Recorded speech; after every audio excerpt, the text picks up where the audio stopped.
Welcome to the Develop Yourself podcast, where we teach you everything you need to land your first job as a software developer by learning to develop yourself, your skills, your network, and more. I'm Brian, your host. In this episode of the Develop Yourself podcast, I'll be speaking with Megan to talk about all things career-related, especially a lot of the misinformation we hear online about what you should be doing through resume, myths about LinkedIn.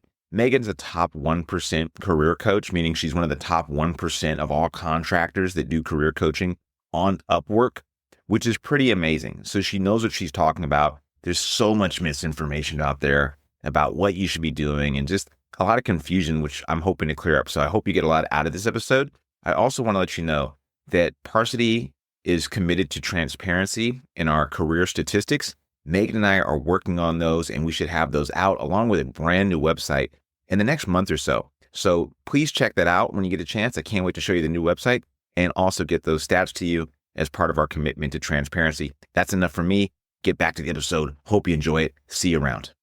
Today, I'm with Megan Diaz, part of the top 1% of career coaches on UpWork, and we're lucky enough to call her our career services coordinator at Parsity. I'm really excited to chat with you today about the job developer market, your experience helping people in software get into their first role, and resumes, all the stuff that people want to know about that I feel there's a lot of misinformation, opinions, anecdotal evidence, basically what the heck people need to do to get hired. Yes. Thank you for having me. I'm super excited to talk to our audience about all the things.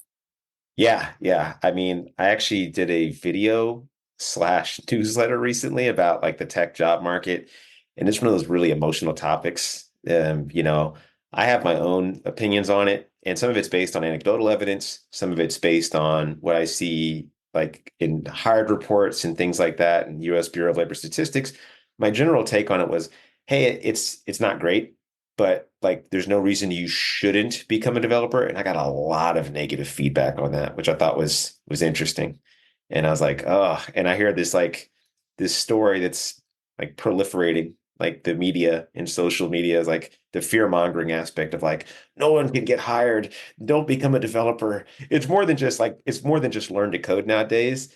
But there's a lot more to it, which I'm really curious to get your take on, because just working with you a little bit has given me a different perspective on what the reality is of the market. I'm just curious, what have you seen over the last 5-10 years, maybe? How has the market changed as far as software developer hiring landscape? I think in the last 5-ish years, there's a lot more boot camps out there. There's so many, not only in Silicon Valley, but now remote, and just it's very competitive. So the companies or the boot camps that do have a full career services program or someone dedicated to that, I think that is an additional value add to them, because obviously the whole goal of completing a program is to get a job in that industry, in that field. And I think today's market has just changed a lot, and just the nuances of how to job search. It's no longer a numbers game anymore. It's more about strategy and reaching out cold to people. And that feels so awkward and weird. And so I think having someone that is up to date in current trends and technology, someone who's said, hey, based on my experience, you should do this, never do this. All the things like never use LinkedIn Easy Apply. Why is that a feature, right? So all of these things that I think having a career expert affiliated with a boot camp is extremely helpful to job seekers. Okay. Yeah, totally agree on that. And I'm going to ask you in a little bit, some advice on the advice I've been giving out, because I'm curious, what a person that I consider an expert thinks about some of the things I've been saying. Because a lot of times I feel the advice we give is based on anecdotal experience, right? Evidence. So I'm I know a person got hired, or I got hired doing this. But then there's larger trends that I feel people like you, just based on sheer volume, probably see out there. They're Exactly. Working and not working. Yeah. And I think that's so for example, an overarching theme I'm seeing right now just in the market is companies are taking longer to get back to candidates. It's taking people longer to get jobs. But I can tell you that because I'm working with over 200 people right now. I'm not just saying, I talked to 5 people and they're across different industries. So I do have a lot more data for all those data-driven people out there, just given my experience or given my own job search in recent years too, personally. Yeah. I just came off the job search myself, but I'm in a different bucket of people now. I'm in engineering leadership. And so I had a couple opportunities I'm also in the San Francisco Bay Area where, working in person is easier because this is a tech epicenter of like the world. So there's just a lot more opportunity out here in general, I feel like, than let's say if you're in Arkansas or Iowa, Right. And I do think these are, that another trend that I've seen with recent grads, whether it's Parsity students specifically or just other bootcamp grads, a lot of times they want their first role to be hybrid, or on. Mhm. They can really learn from people, in person. And I think that that's something that since 2020, that's not as readily available. So I think that that's something that, if you live in Arkansas, the opportunities for that, unless you want to relocate, it's going to be harder to find.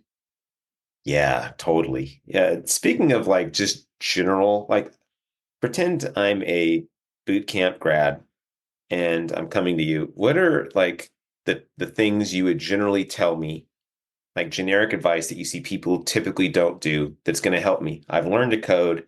Now I'm out there. I was a former, let's say, security guard.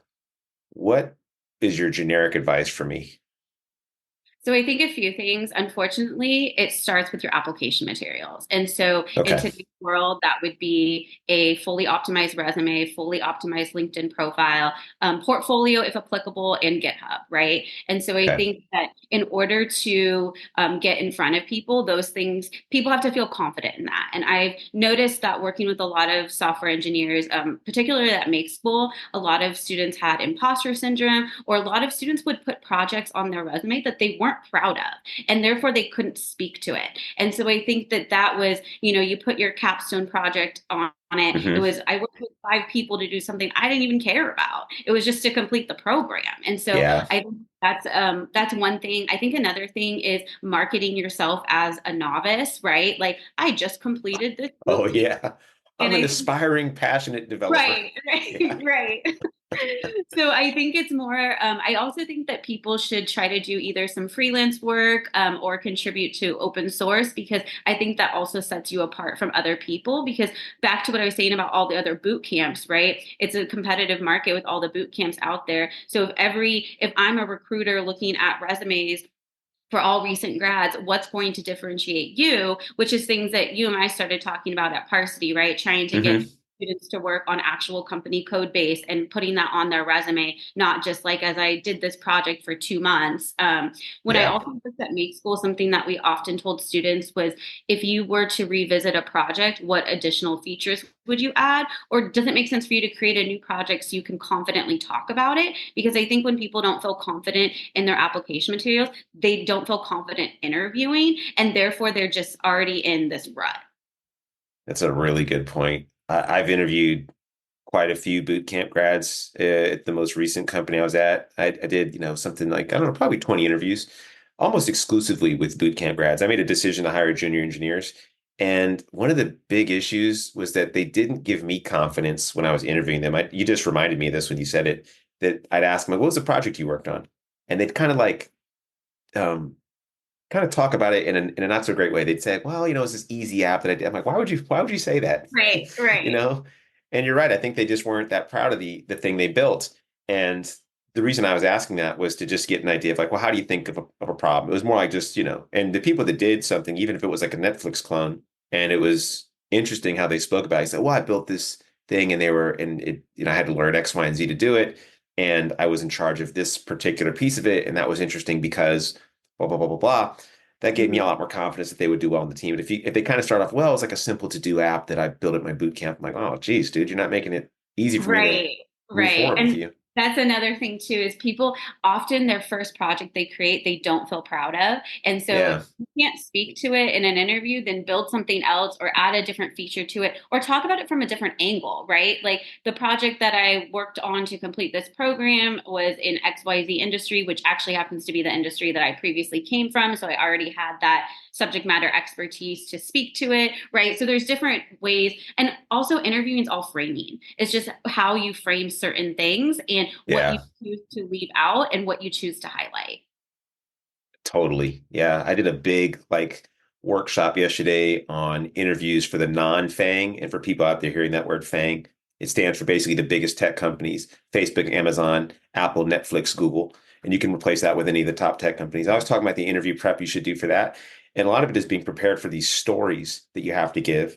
And I Yes. think you can reverse engineer it. So if you're thinking like, what would be a cool thing to talk about? Well, just go build that thing. Yes, There's nothing stopping exactly. you from like building whatever you want. You know what I mean? And I think about, you and the mentors at Parsity have been incredibly helpful for thinking about how can we best give our students like that advantage, and the suggestions for doing like externships, internships have been fun to do. And I'm just curious, like, how have you heard from students? Like, how has that helped them out? And is that just kind of what you have to be doing nowadays to stand out? Like, do you just need to find a way to work for free essentially to get validated?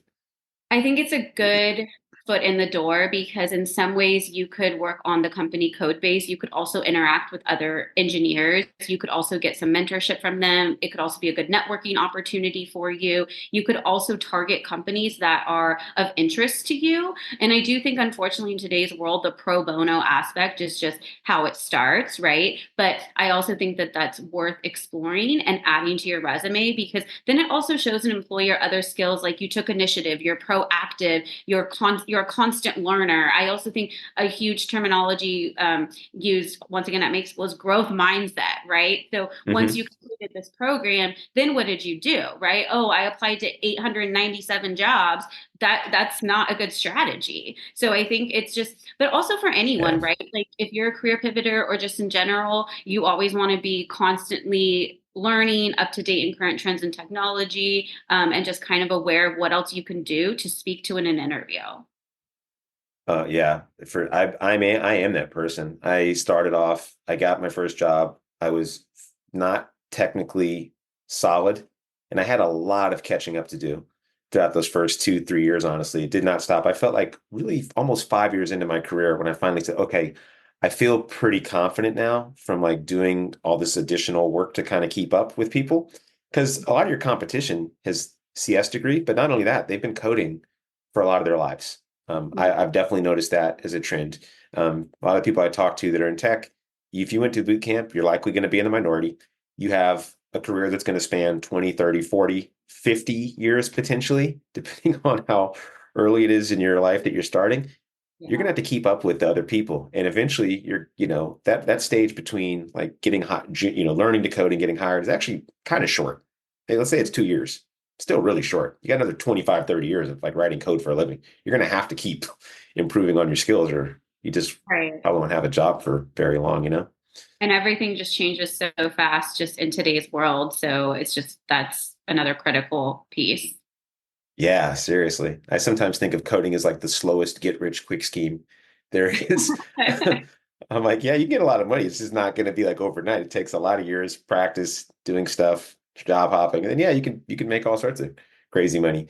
Oh, definitely. Yeah, I think Yeah. that's another attraction to this particular role, right? Like sometimes I'm like, I'm in the wrong industry because career coaches do not get paid well. That's a funny thing I think sometimes too. I'm like, it's pretty wild to me because, coming from the background I was in, I got into tech. I was making very little at first. I'll just be completely honest. I was making 60K in the Bay Area about 10 years ago. Not a That lot. sounds familiar. That was my first job in the Bay Area, 55K, working Yep. on guitar.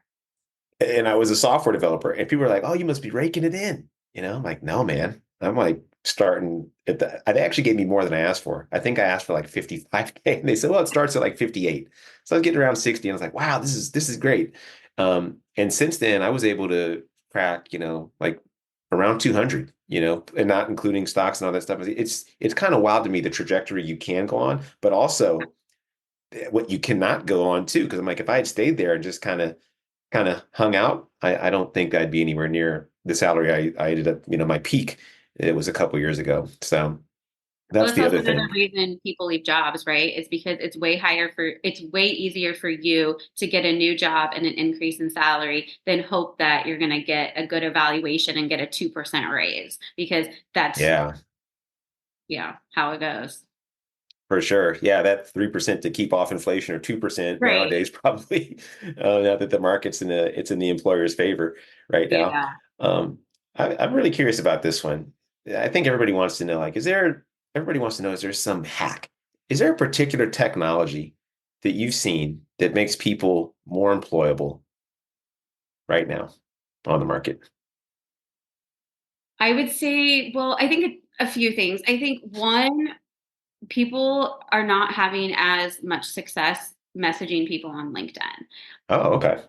There is some success when it comes to engineering managers. I've seen that be more successful than recruiters or sourcers just because they're just inundated with so many messages.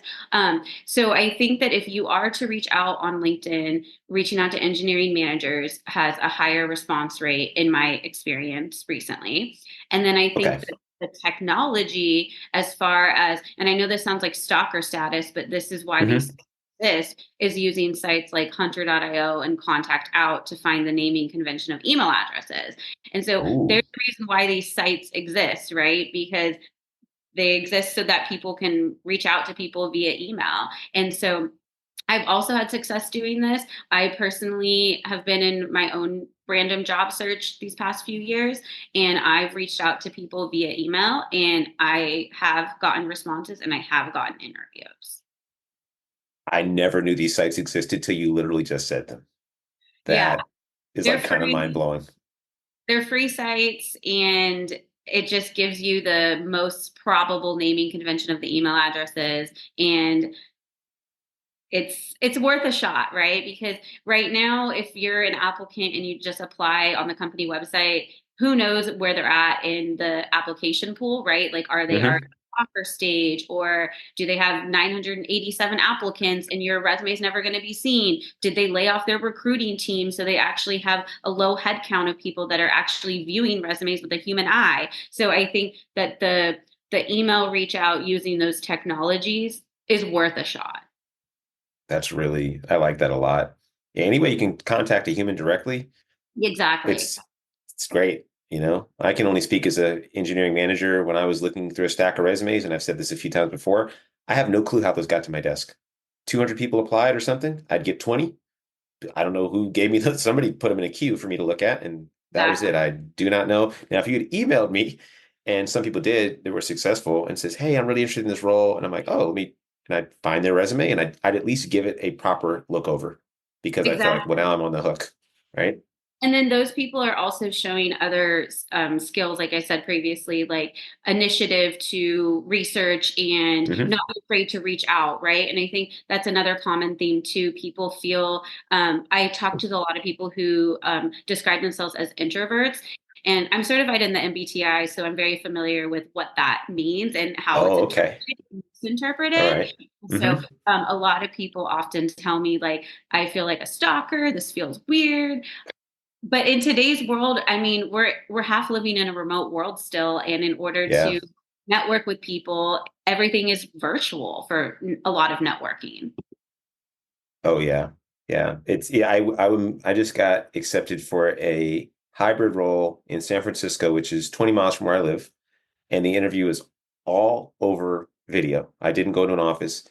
That is way different than it was 5, 6 years ago, Yep. where all my interviews were in person. You go to lunch and you meet the team, Yep. and there was this whole in-person thing that just doesn't exist anymore. Even if the company is next door, it's just going to be Exactly. on camera. Yeah.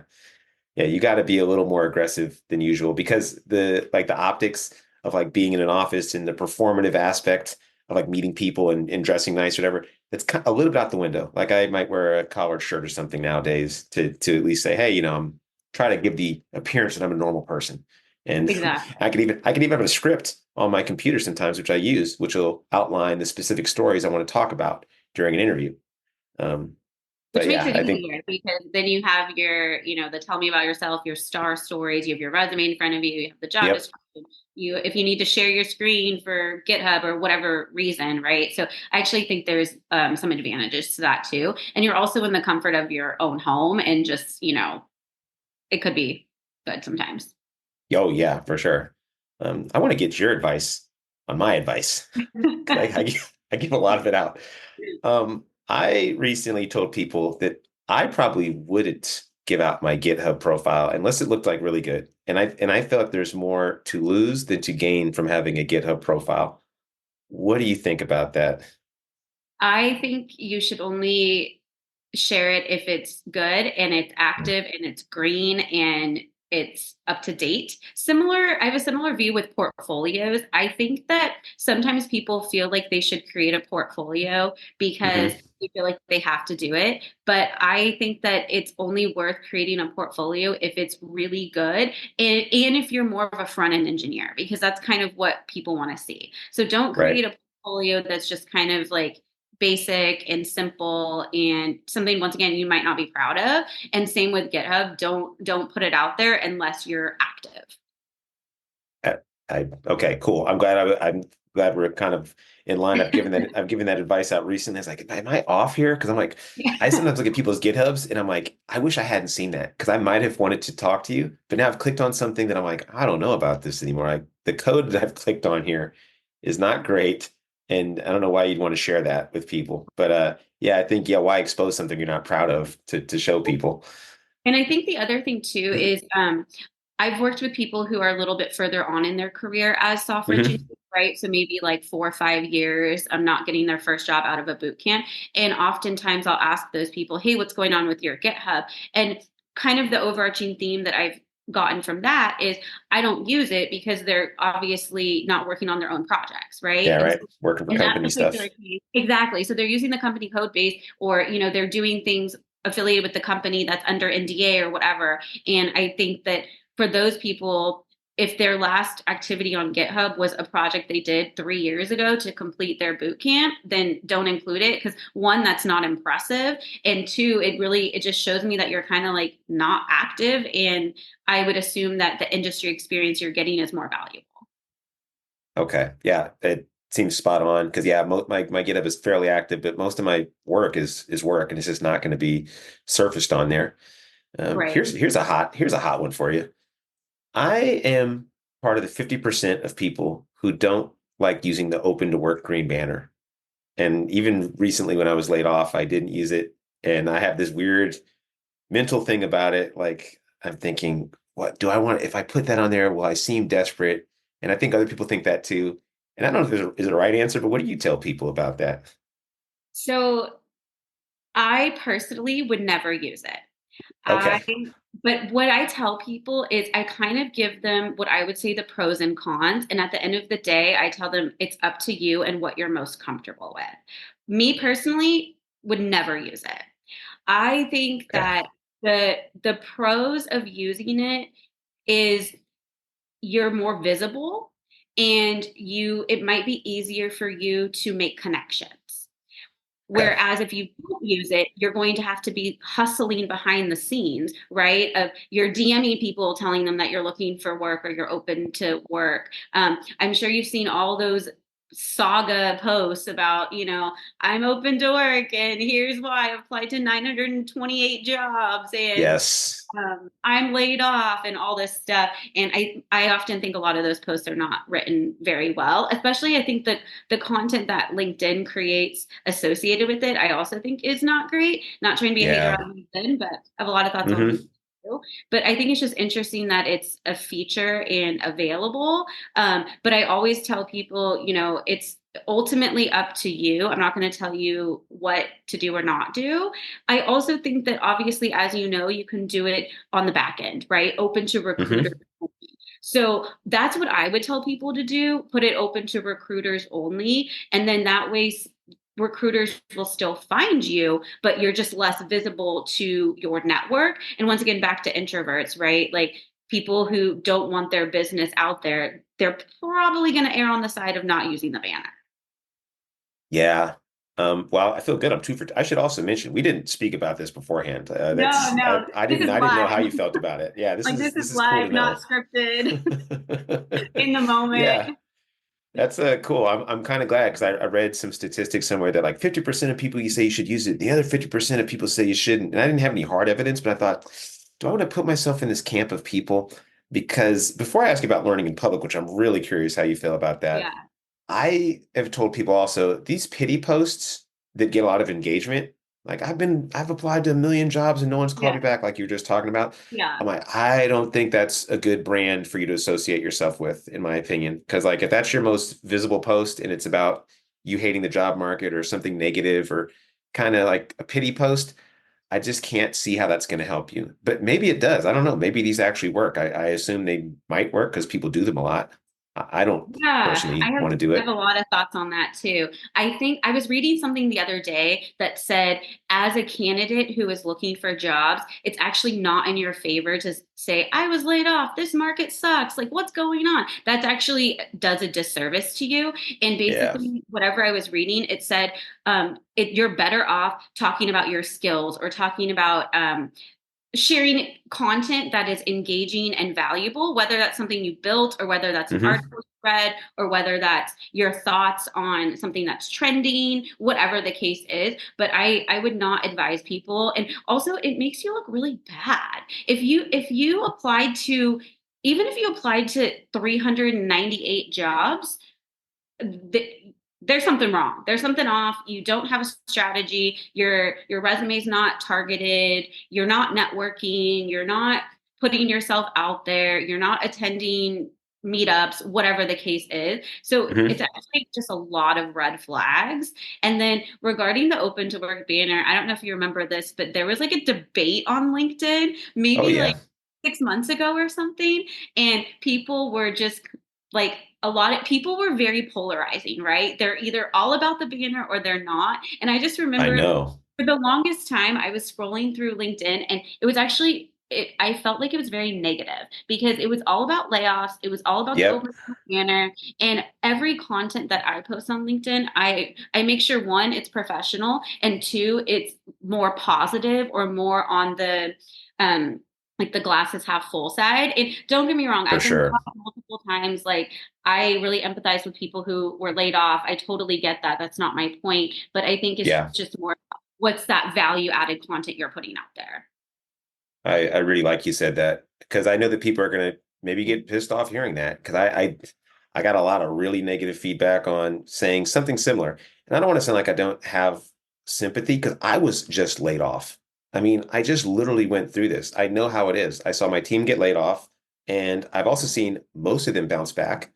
I've myself bounced back. And I also knew that if I want you to win, right? If I'm talking to you and I genuinely care about you succeeding and getting to the finished promised land, which is a job, then I'm going to tell you the best advice that I can for that, just like you are. I mean, that's your mission, that's your job. Right. And I would never tell you to do stuff that I myself wouldn't do. And you can look at all my posts. I didn't talk about layoff or put a green banner on at all. I waited till I got a job. And I talked a little bit about it for content reasons. And that's because Yeah. also I'm a content creator. If I was just, strictly software engineering, I don't think I would even really mention it at all. I made a little Right. funny post about it, said no hard feelings, and there are no hard feelings. I liked my company, but even if I didn't, I don't know if I'd go around just exclaiming that everywhere. So I Yeah. hope people hear us when we talk about this, that we have like the best intentions for you, especially if you're listening to this. Like we want Right. you to succeed. That's the whole point. Right. Yeah. And so learning in public, I've gone back and forth on this. I was like, you don't need to learn in public. Like we don't need everybody to be a mini influencer. But now now I'm going back and forth. Now I'm telling people, you know what? I would learn in public, but with this caveat, like, don't care about likes and engagement. Like, just do it for the purpose, like you said, of describing work you're doing and hopefully to help you rise in the ranks of the algorithm to be searchable. That's my Right. general thought on it right now. What do you I think think about learning in public? I think kind of back to people that describe themselves as introverts, they're not down for that. And I understand that, but I also think there's a lot of people. So, for example, LinkedIn lately has become very much of a social media site. And there's Yes. people I work with who have told me, I'm not a social media person. I don't have Instagram and TikTok, and I don't do any of that. So, why would I do that on LinkedIn? So, Hmm. I kind of tell people do what you're most comfortable with, because it's not for everyone. It's a social media site now, and it's just changed a lot. Personally, I think more for bad than good, because it's no Yeah. longer a professional networking site. It's very much more personalized, and I think it's the platform's changed. But anyway, I think it's good to learn in person, but I think there's this comfort level of what you feel comfortable sharing. I think a lot of people too, when they're creating content, just in today's world, it's so nuanced. Like there's so many trends on LinkedIn now about like, okay, you need to include emojis, you need to include photos. Like if you Yeah.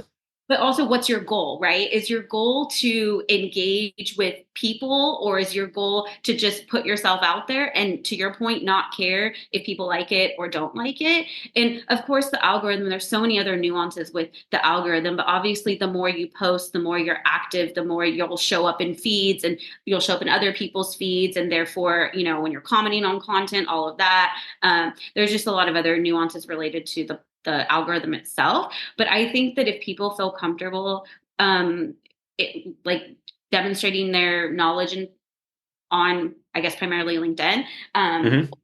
you can do it in other ways, right? You can write a blog, or use Medium and write a blog, or maybe you have a portfolio and you're just driving people to that site. So I think there's different ways that you can learn, but I think it comes down to what the individual is comfortable with. I like that too, because I had to learn to get comfortable on LinkedIn, and I really only started using it for business purposes. I've been writing on Medium for nearly a decade now, of writing articles, and I've just seen the benefit of that. Took a really long time of seeing the benefit as far as getting traffic and things like that, but I saw the benefit of just knowing how to communicate technically, Mhm. by doing that. I think that was a huge benefit. That, who cares how many people saw it? I had, for years I had nobody. Then now I've kind of blown up off a few articles, but Mhm. that took years of time. But I do think you're right. Like, everybody's not going to feel the same about sharing stuff. I'm in a tech content creators group, and we're all complaining about how LinkedIn has changed too, because now we see that memes are getting prioritized, things that are just completely irrelevant to any professional material, but like memes are doing really, really well. And I'm like, I've never been a meme person, and I don't think I'm going to be, so I don't want to fake it to Yeah. do well on LinkedIn. All right, before I let you go, um, I want to talk about this specific horror story that I hear. We've kind of touched on. Here's the horror story that I've heard a lot from people. I've sent 2,000 resumes. I haven't got a single call back. I graduated from a boot camp. I know all this stuff. I'm actually really good at coding. What is going on? What do you tell this person? It's going to be a variety of factors. One, is your resume targeted and focused? In the 6 to 7 seconds a recruiter looks at a resume, it needs to be crystal clear to me why you would apply for this job. So that's one thing. So your resume could be terrible. The next thing could be timing. And what I mean by that is, if you're applying cold online to all these jobs, you have no idea where they're at in the candidate pipeline. So there could be a world where your resume is great, but it's never being viewed because you applied to the role and they've already selected the candidates that they're moving forward with in the interview process. So that's unfortunately an uncontrollable factor on your end, because you have no idea what's going on there. So Hmm. those are two things. I think the third thing is, you're not using your network, or you can no longer just apply cold and hope someone's going to hit you up, because that strategy, it can work. I'm not saying it doesn't work, but it's a low percentage in today's market. 5 years ago, great strategy. But right now, you need to do more of like a two-pronged approach, whether that's like networking events, or reaching out to people, or asking someone to refer you, which referrals nowadays too are no longer guaranteeing conversations, which is interesting. It's Yeah. another thing I've been seeing. But essentially, the person who's applied for all these jobs, they have no direction. They're not targeted. They're not focused. They're not using their network. Their resume could be bad. The timing could be bad.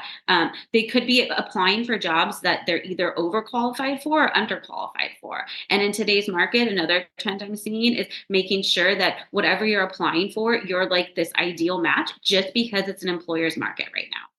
Yeah. I mean, none of us have a crystal ball. Um, but it appears that the market is trending upwards in favor of employees, not just in tech, but across the board. Now, it's really hard to get a clear reading on that, but I have seen, like, according to like True Up, like I think there's a CompTIA just came out with a report, and it appears that things are getting basically stabilized back to, not like the boom we had during the pandemic, but essentially supply is beginning to meet the demand, which is not a terrible thing. It just means that the demand is no longer like twice the supply when people are just saying, we'll take anybody. It's more meeting it now, which means we still have good parity between the number of software developer openings and the number of software developers out there. but the standards have risen and it's still an employer's market. But what do you think? Like, what do you think about the future for software developers in particular? I think that it's a good field to be in because every company needs it, especially in today's like technology driven world. I think Hmm. it's you're going to be able to find jobs at companies more so than something more niche, right? Like a career coach, companies don't need career coaches. They might have an internal mobility program, but it's actually quite hard to find a full-time career coach job. Whereas software engineers, I mean, they're all over. Obviously, Yeah. sometimes it's a little bit tough when it comes to like years of experience, or sometimes they actually want, that bachelor's degree in CS, right? So then that's going to narrow down the applicant pools if you're only a boot camp graduate at that point. So I Hmm. do think that it's a field that has a lot of opportunity across a variety of companies. I think as far as the market, I think it's kind of like what we've seen, right? There was the what was it? The Great Resignation, right? So the Great Resignation that Yeah. happened back, when was that? Like 2020, 2021. Hmm. That was very clearly an employer, a candidate's market.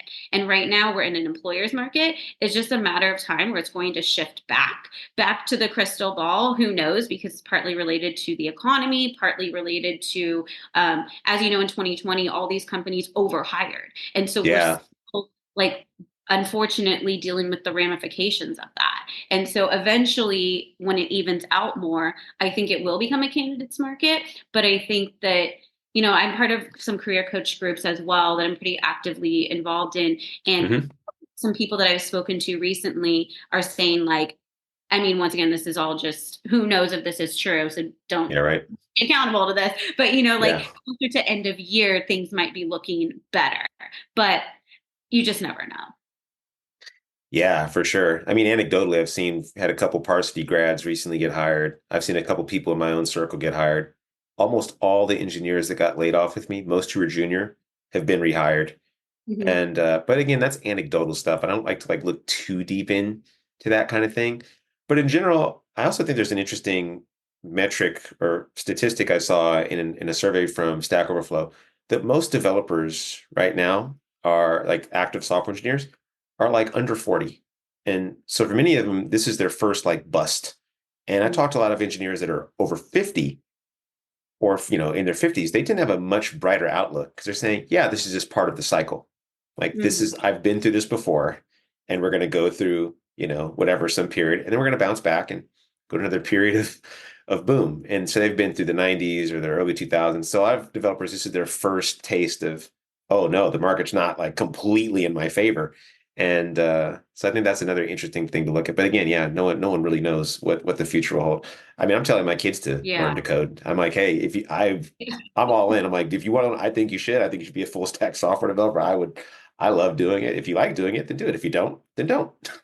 Yeah. kind of Well, and like, I kind of guess simple to me. to the point that, most companies need it, right? And whether Yeah. you're a big company, a small company, whether you're in Silicon Valley or hybrid or remote or something, I feel like I go to job boards all the time and I always see some type of role. Once again, that doesn't mean that it's a junior, but it could be a senior or a staff engineer. I mean, there's so many Yeah. different roles within the realm. Or if you do some type of adjacent role where you're coding for 40%, I mean, you're still classified as a software engineer or developer within that. Yeah.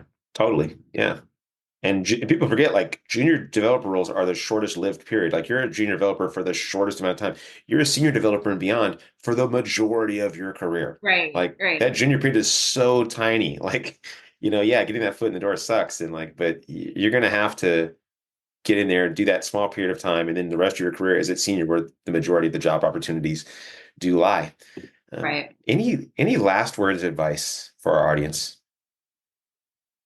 I think in today's world, don't be afraid to like step outside of your comfort zone and network and use LinkedIn. And I mean, for me personally, LinkedIn networking has led to articles I've been published in, podcasts I've been on, introductions, job interviews. I think that if you're able to find the right people and not be afraid to reach out, I think it's worth it. And I know, once again, it's scary. It feels uncomfortable. You feel like you're stalking people. But why does LinkedIn have who's viewed your profile? Why is that a That's feature? true. That's true. So that could also be an easy way to reach out to people, is if you do have premium and if you've seen who's viewed your profile and they haven't contacted you, you might as well message them, because it's very clear you know who's viewed it. So I think I would say just, yeah, don't be afraid to reach out to people and network. And another thing I always tell people too is, if invited, always take the call. Even if you're happily employed at your job, always take the call, because you never know, within, say, 6 months, something comes Yep. up, and then you already made a connection there. I love that advice. I appreciate like everything you've said. You've been more candid than I expected, honestly. I really appreciate that. You keeping it real with us. I think you're one of the best parts of Parsity. You, the mentors, the team is amazing. It's really a stellar team of people to Yeah, work with. Yeah, especially you. And it's funny, I got this job, the owner of Parsity, through LinkedIn.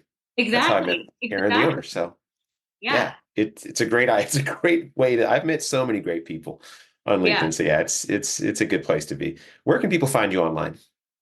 I would say just back to LinkedIn. I think that's the best. I mean, I still do Upwork on the side, as mentioned, top 1% talent on that platform still. But I think LinkedIn and Upwork are probably the best resources. Not on TikTok doing funny dances or anything about No, career coaching yet? Okay. I'm a lurker on TikTok. I should probably get active, but I'm a total lurker on that, so that would not be a venue for content. I was actually on a call last week with a bunch of career coaches, and something came up about how that's a great platform for, a 30-second video. Here's top tips on. Hmm. So that could be something I could entertain in the future potentially. We'll do when you want to chat about that offline, you let me know. Okay. Well, thank you so much, Megan. Really Yeah. appreciate having you here today. Yeah, thanks for having me. That'll do it for today's episode of the Develop Yourself podcast. To learn more about becoming a software engineer with us, then check out Parsity.io. If you're not quite ready for that, then jump into our Dev30.xyz program, which is 30 days of working on your mindset, habits, and JavaScript skills. Totally worth it. See you next week.